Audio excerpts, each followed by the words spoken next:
설교 제목이 조금 무겁습니다. 누가 예수님을 죽였나? 그래서 조금 가벼운 이야기로 시작을 하겠습니다. 제가 어머니랑 핸드폰으로 통화하면서 이야기를 했습니다. 여러분 혹시 핸드폰으로 통화하면서 핸드폰 찾아보신 적 있으신가요? 제가 어머니랑 통화하고 있을 때 그때 엄마라고 불렀어요. 엄마, 나 지금 나가야 되는데 핸드폰이 안 보여 라고 말했어요. 저희 어머니가 뭐라고 대답하셨을까요? 잘 좀 찾아봐. 식탁에 있는 거 아니야? TV 위에 있니? 그리고 한참 뒤에, 조금 잠시 뒤에 한참이나 웃었습니다. 눈앞에 그리고 손 안에 핸드폰이 있으면서도 사람들은 그것을 가끔 놓치기 마련입니다. 정말 중요한 것을 가까이 있으면서도 놓치는 것. 오늘 우리가 읽었던 성경 본문, 지금 유대인들과 빌라도가 서로 누가 유대인의 왕인지를 서로가 서로에게 찾아주고 있습니다. 빌라도가 이야기합니다. 너네 왕이 여기 예수가 있잖아. 유대인들은 말합니다. 아니, 우리의 왕은 저기 로마 제국의 황제 시저뿐입니다. 서로가 서로에게 진짜 왕을 찾아주는, 눈앞에 있음에도 불구하고 중요한 것을 찾지 못하는 것이 오늘 본문의 모순적인 상황이죠. 그래서 오늘 저는 여러분들과 누가 예수님을 죽였는지, 중요한 예수님을 앞에 두고도 정말로 예수님을 온전히 바라보지 못한, 찾지 못한, 그리고 예수님을 결국 죽게 만들었던 세 사람을 살펴보고자 합니다. 먼저는 유대인들이고요. 첫 번째는 유대인들, 두 번째는 빌라도, 세 번째는 가룟유다입니다. 이 세 사람을 잠깐 살펴보겠습니다. 먼저는 유대인들입니다. 여러분들이 아시는 것처럼 종려주일에 유대인들은 예수님을 정말 환호했죠. 그들은 예수님께서 우리의 구주가 된다, 우리가 메시아가 된다라는 것을 알고 기대했기 때문에 예수님께서 등장하자마자 사람들은 여러와 같이 환호합니다. 종려나무 가지를 바닥에 깔기도 하고 자기 옷을 깔면서 정말로 진심으로 예수님을 환영하고 환호했죠. 그런데 유대인들이 갑자기 왜 예수님을 죽여야 하는 걸로 돌변하게 됐을까요? 왜 유대인들은 뭔가 이상하게 갑자기 생각을 바꿨을까요? 오늘 본문을 읽었던 47절과 48절에는 그것에 대해서 이렇게 이야기합니다. 47절과 48절 제가 읽어드리겠습니다.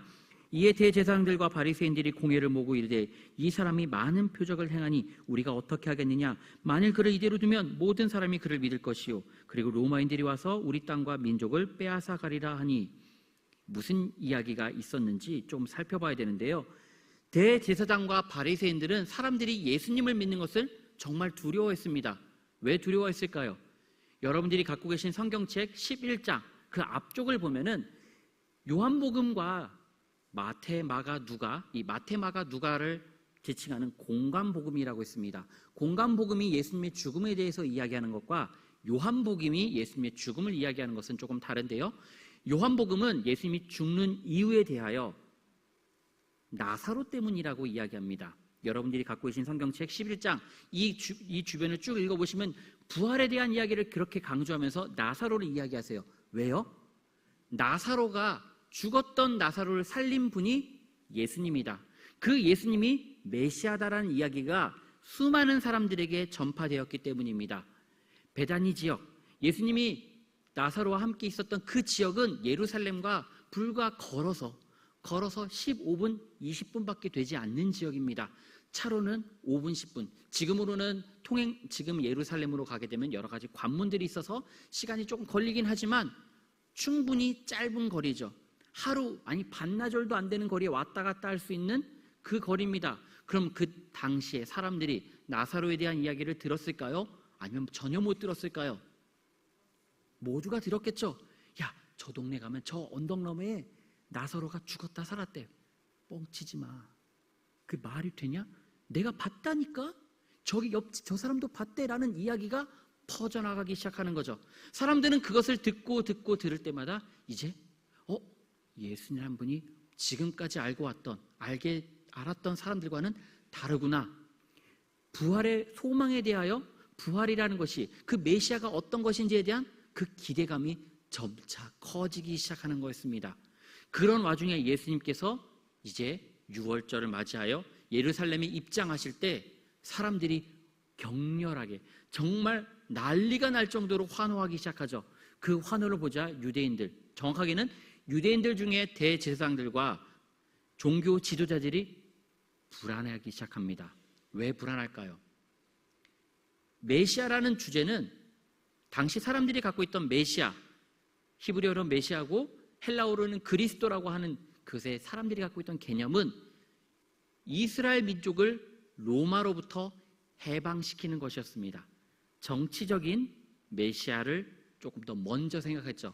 먼저 하나님께서 이스라엘 민족을 온전하게 해방시키시고 독립시키셔서 더러운 종교 지도자들을 쫓아내고 온전히 하나님만 예배하게 만든 거룩한 백성으로 만드실 것이다 라는 그 소망이 바로 메시아, 그리스도에 대한 소망이었기 때문입니다. 그런데 한번 생각해 보시면 로마 시대의 사람들이 로마로부터 독립되는 것을 그냥 가만히 두고 볼까요? 예수님 당시 기준으로 약 170년 전, 약 200년 전에 마카비라는 사람이 독립운동을 했습니다. 잠깐 독립을 했습니다. 근데 그 독립을 하는 과정에서 수많은 사람들이, 정말 많은 사람들이 죽게 되었거든요. 그래서 그 독립이라는 것이 얼마나 많은 사람이 죽는 것인지 이스라엘 백성들은 알게 되었죠. 그리고 나서 또 다시 로마의 지배를 받게 됩니다. 식민지가 되죠. 그런 상황에서 예수가 그리스도로 와서 독립운동을 한다? 사람들은 걱정하기 시작하는 거죠. 그래서 48절 후반부에 그 맥락에서 종교 지도자들이 이렇게 이야기를 하죠. 로마인들이 와서 우리 땅과 민족을 빼앗아 가리라. 반란을 일으켰다가는 우리 모두 다 죽는다는 거죠. 그래서 대제사장과 바리새인들은, 종교 지도자들은 어떤 결정을 내릴까요? 오늘 읽었던 49절과 50절인데요. 우리 같이 한 목소리로 읽어볼까요? 49절, 50절 시작.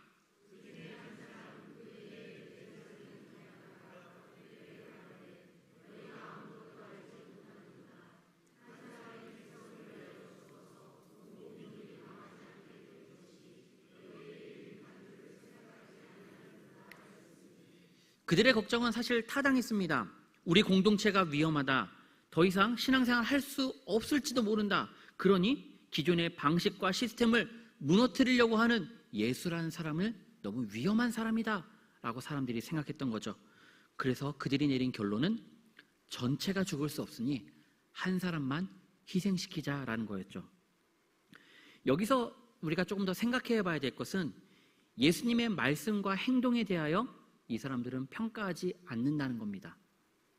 49절과 50절을 천천히 보시면 예수님이 메시아인지 아닌지, 그가 말한 것이 옳았는지 틀렸는지 그런 건 중요하지 않았던 거죠. 이 사람들이 결정한 근거는 예수님에 대한 말이 논리적으로 옳으냐 그르냐가 아니라 그저 내 생존 문제 때문에, 내가 불편해지기 때문에, 내가 살아왔던 방식을 바꿔야 하기 때문에, 내가 손해볼 수 있기 때문에 도저히 그건 용납할 수 없어서 저 한 사람만 희생시키자는 거죠. 내가 불편해지고 어색하고 내가 힘든 것, 그건 악한 것이다 라고 생각을 하는 거죠. 내 마음에 불편함을 주는 이야기, 그 이야기에 귀 기울여 집중하고 내가 돌이키려고 하기보다는 그냥 나를 불편하게 하고 나를 힘들게 하고 나를 찌르는 그 이야기는 잘못된 것이야 하면서 듣지 않겠다고 밀어버리는 것, 지금 유대인들의 반응이죠. 사실 진실과 진리는 우리를 불편하게 합니다.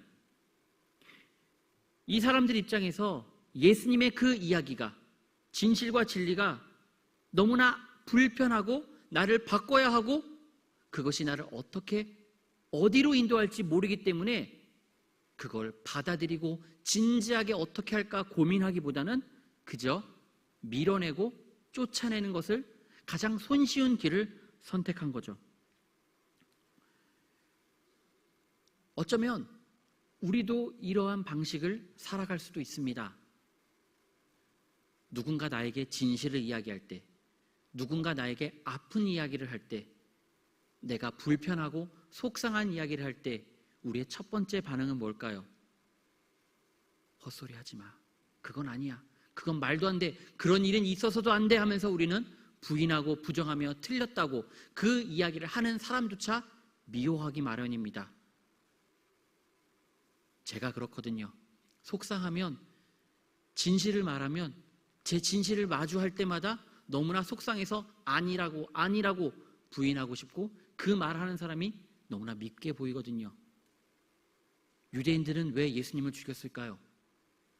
왜 유대인들은 예수님을 죽였죠? 나를 불편하게 하기 때문에.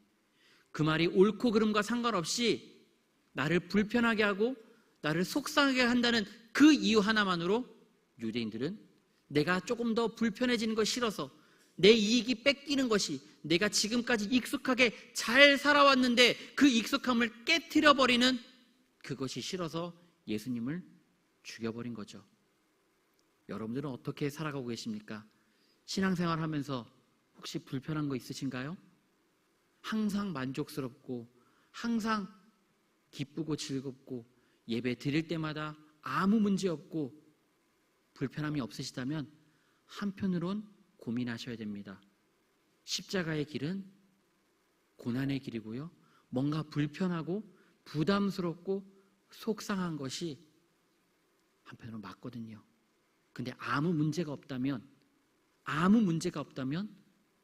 우리 스스로를 돌아봐야 됩니다. 두 번째로 살펴볼 인물은 빌라도입니다.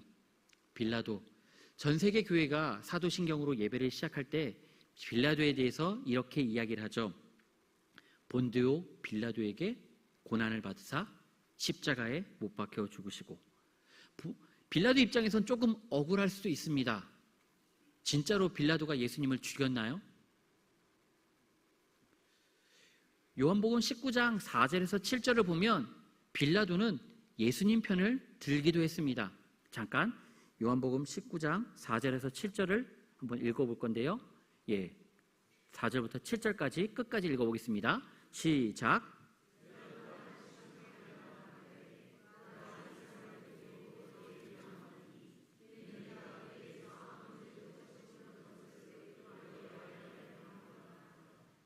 예수께서 가시관을 쓰고 자색 옷을 입고 나오시니 빌라도가 그들에게 말하되 보라 이 사람이로다 하매 6절 혹시 나올까요? 6절까지 6절 7절도 부탁드립니다. 대제사장들과 아랫사람들이 예수를 보고 소리질러 이르되 십자가에 못 박으소서 십자가에 못 박으소서 이런지라. 빌라도가 이르되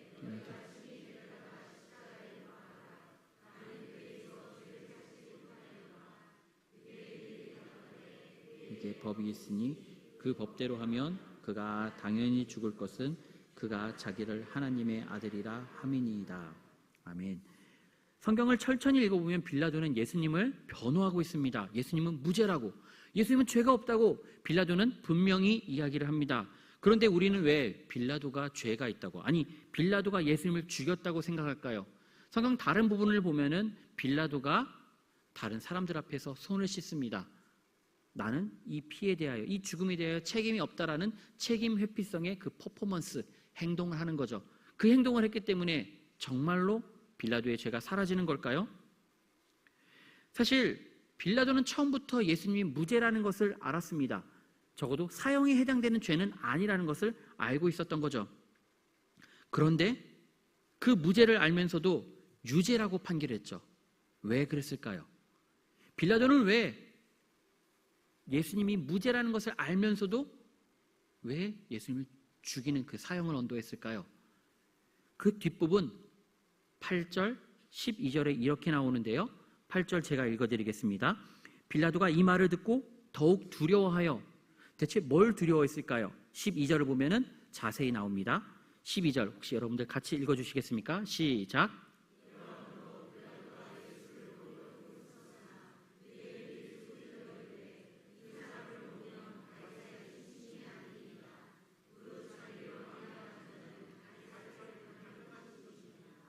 빌라도는 유대인들이 두려웠습니다. 더 정확하게는 유대인들의 이 발언은 일종의 협박이었던 거죠.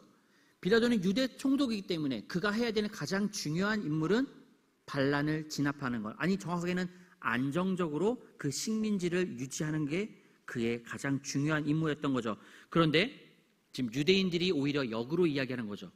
너는 반란이 일어날 수 있는 상황을 지금 방치하는 거니? 이 상황을 로마 황제한테 얘기하면 넌 어떻게 될 것 같아? 라는 일종의 협박을 빌라도한테 하는 거죠. 빌라도는 예수님의 무죄를 알고 있으면서도 유대인들의 협박, 그 반란을 막아야 한다는 그 책임 때문에 그 협박 앞에서 예수님을 포기하기로 결정합니다.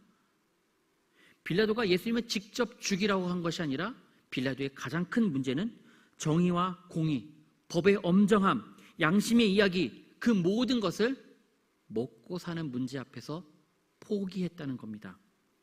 그렇게 빌라도는 예수님을 죽이기로 결정한 거죠. 사실 이 부분을 묵상하면 우리와 별반 다르지 않습니다. 하나님의 말씀을 듣고 하나님이 어떤 것을 원하시는지 분명히 알면서 하나님께서 기뻐하시고 원하시는 삶이 무엇인지 알고 있지만 알면서도 내 먹고 사는 문제 때문에 당장의 편리함과 안락함 때문에 내 몸에 피곤하다는 그 이유로 우리는 십자가를, 예수님을 외면할 때가 있다는 겁니다. 평소에 합리적이고 또 옳고 그름을 잘 따지고 명확한 사람이라 할지라도 자신의 직장과 생존과 가정의 문제 앞에서 하나님의 말씀을 눈 감아버리는 거죠. 나의 이익 앞에 비굴해지는 것이 사실 우리들의, 아니 저의 모습입니다. 더 정확하게는 내 일이 아니면 다른 사람의 고통에 대하여 모르는 척하는 것이, 아니 내 마음의 위로를 위하여 저 문제가 아예 없는 것처럼 보지 않고 관심 갖지 않는 것이 우리들의 습성이거든요. 기본적인 습관이거든요. 내 문제와 내 고통이 아니니까 문제를 회피하고 도망가는 그 무책임한 것, 빌라도의 그 비굴함이 예수님을 죽였다면 우리들의 무관심과 이기심과 또 무정함이 예수님을 죽인 건지도 모르겠습니다. 세 번째 살펴볼 사람은 가룟 유다입니다. 가룟 유다는 예수님의 12제자 중으로 제일 유명한 사람이죠. 사실 12제자를 볼 때 제일 신기한 것 중에 하나는 가룟 유다가 이 제자 공동체 12제자 중에서 돈을 관리하는 회계라는 겁니다.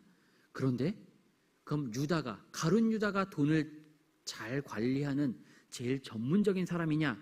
아닙니다. 정반대로 그와는 다른 레위, 마태라고도 하는 이 사람은 국세청 직원입니다. 돈 계산 하나만큼은 누구보다 제일 잘하는 사람이죠. 근데 이 사람이 돈 관리를 하는 것이 아니라 가룟 유다가 돈 관리를 하고 있죠. 그리고 성경은 그가 공금을 훔쳤기 때문에 도둑이라는 표현을 하기도 합니다. 자, 그럼 이 유다라는 사람은 왜 예수님을 배신했을까요? 3년이나 예수님을 쫓아다니면서 예수님께서 보여주신 수많은 기적들을 직접 살펴봤습니다. 수많은 병자들이 일어났고요, 귀신을 쫓아냈고요, 예수님이 4,000명을 먹이시고 5,000명을 먹이시고 그리고 물 위를 걷는 것까지 자기가 직접 봤거든요. 그걸 봤을 때 그 입에서 나올 수 있는 건 뭘까요? 아, 저분은 진짜 하나님의 아들이다 라는 고백이 나와야 정상이죠. 그럴 수밖에 없는 너무나 자연스러운 거예요. 그런데 왜 가룟 유다는 예수님을 배신했을까요? 가룟 유다는 예수님의 방식이 마음에 들지 않았기 때문에 예수님을 배신한 것 같습니다. 예수님이 자기가 원하는 방식으로 자기가 계획한 그 그림과 전혀 다른 방식으로 일하시기 때문에 내가 원하고 계획하는 그 일정과 그 계획들을 다 무시하시기 때문에 너무너무 속상했던 것 같습니다.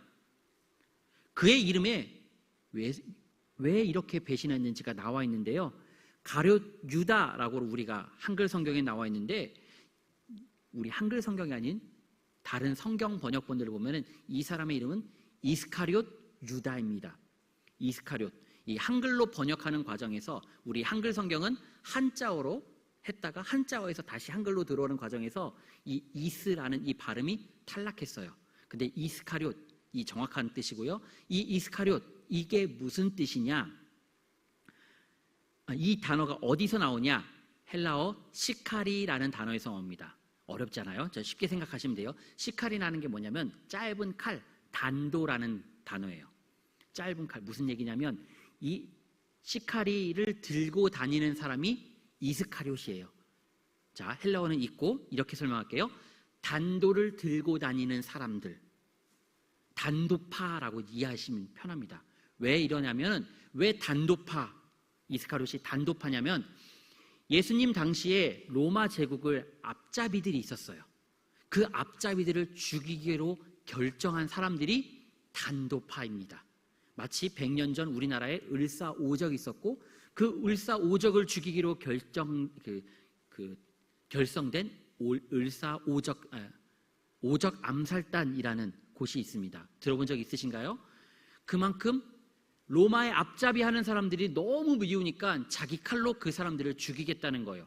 그렇게 죽여서 하나님 나라가 이스라엘 공동체에 온전히 임하기를, 로마 제국을 빨리 쫓아내기를 원한다는 거죠. 그래서 자신들의 방식이 뭐였어요?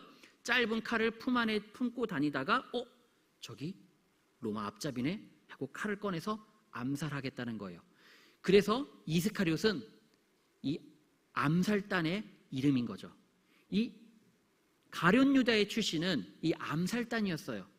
암살단 유다라는 거죠. 가룟이라는 건 단순히 사람의 이름이나 별명이 아니라 이 사람의 출신, 정치적 출신을 이야기하는 거거든요. 그럼 이 사람이 왜 그랬는지 우리가 이해하게 됩니다. 가룟 유다는 로마 제국과 칼로 싸워야 된다고 생각을 했던 거예요. 로마의 앞잡이들을 쫓아내고 그렇게 해야만 이스라엘의 온전한 회복을 이룰 수 있다고 생각을 했던 거죠. 그런데 이제 예수님과 함께 하면서 혁명이 시작될 거라 기대하고 있는 마음으로 종려주일에 예루살렘에 입성합니다. 수많은 사람들이 환호를 하죠. 이 정도 분위기와 이 정도 화나면 이제 군중들과 함께 로마에 반대해서 혁명을, 반란을 일으킬 거라고 기대하고 소망했습니다. 그리고 다음 날 월요일 날 어떤 일이 벌어지죠? 예수님이 이제 혁명을 시작하고 이제 로마 군대를 쫓아내고 이제 왕궁을 점거해야 되는데 그게 아니라 어디 가세요? 성전 가세요. 성전 가서 돈 바꾸는 사람들을 내쫓으십니다. 뭔가 의아했죠. 자신의 생각과 조금 다르기 시작했던 거예요.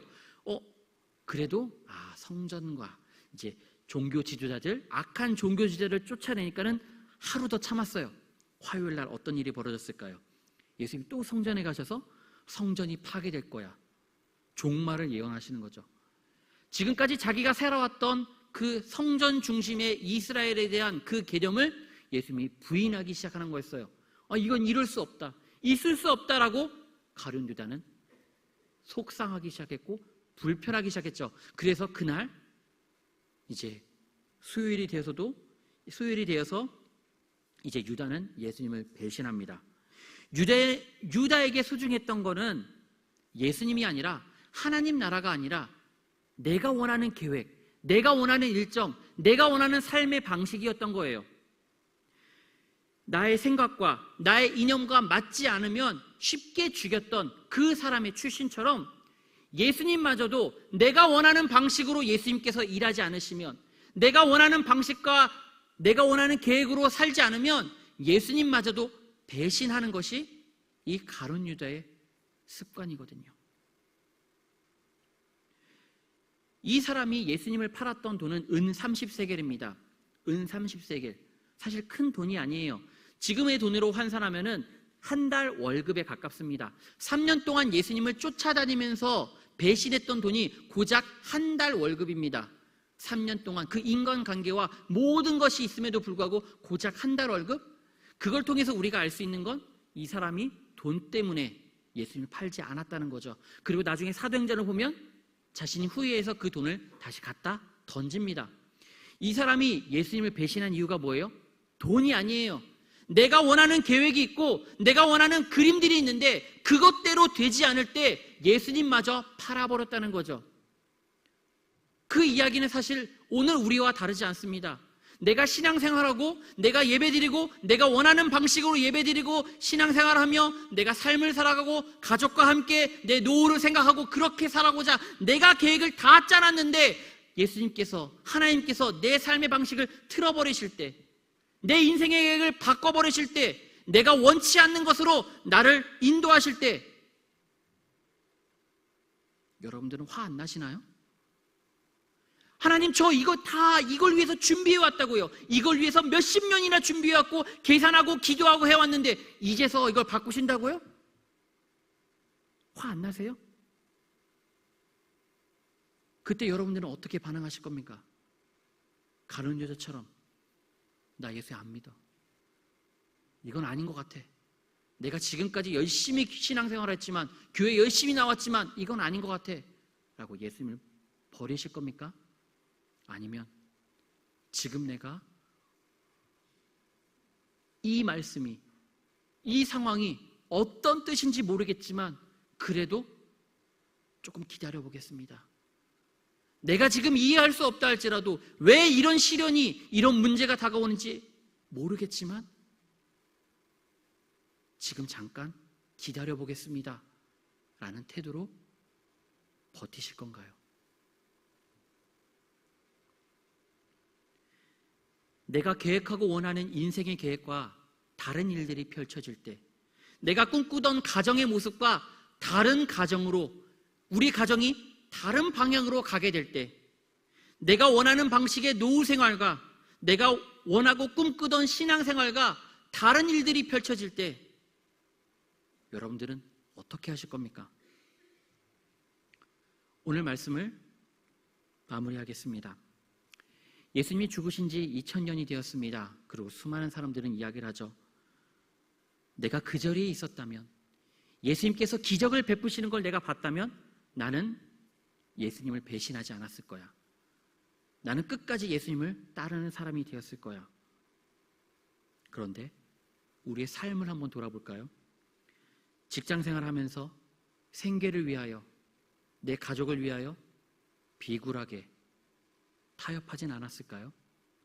하나님의 말씀이 무엇인지, 무엇이 하나님께서 기뻐하고 하나님께서 좋아하시는지, 무엇이 선한 뜻인지, 온전하신 뜻인지 알면서도, 다 알지만 아닌 척 눈 딱 감고 참은 적 없으신가요?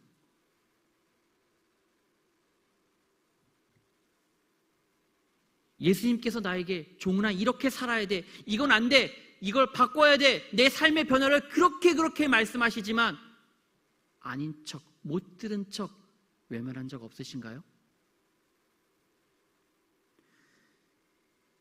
내가 원하는 방식과 내가 꿈꾸는 계획을 기도라는 이름으로 포장해서 하나님을 협박한 적은 없으신가요? 하나님, 이렇게 하셔야 됩니다. 나는 이렇게 생각하고 이렇게 하고 있으니까 이렇게 하셔야 합니다. 마치 기도라는 그 경건한 이름으로 포장해서 하나님을 협박하진 않으시나요? 누가 주인인지 헷갈리게 그렇게 기도하진 않으시나요? 내 생각과 내 정치적 이념과 다른 방식으로 하나님께서 말씀하실 때, 내가 지금까지 살아왔던 그 방식을 바꾸라고 말씀하실 때 받아들일 준비가 되어 계신가요? 만약 우리가 이런 것에 불편해하고 거부하고 있다면 우리도 똑같이 그 십자가 밑에서 죽여라, 죽여라, 못 박아라 외치는 사람이 아닐까요? 누가 예수님을 못 박아 죽였을까요? 유대인들이요? 가룟 유다요? 빌라도요?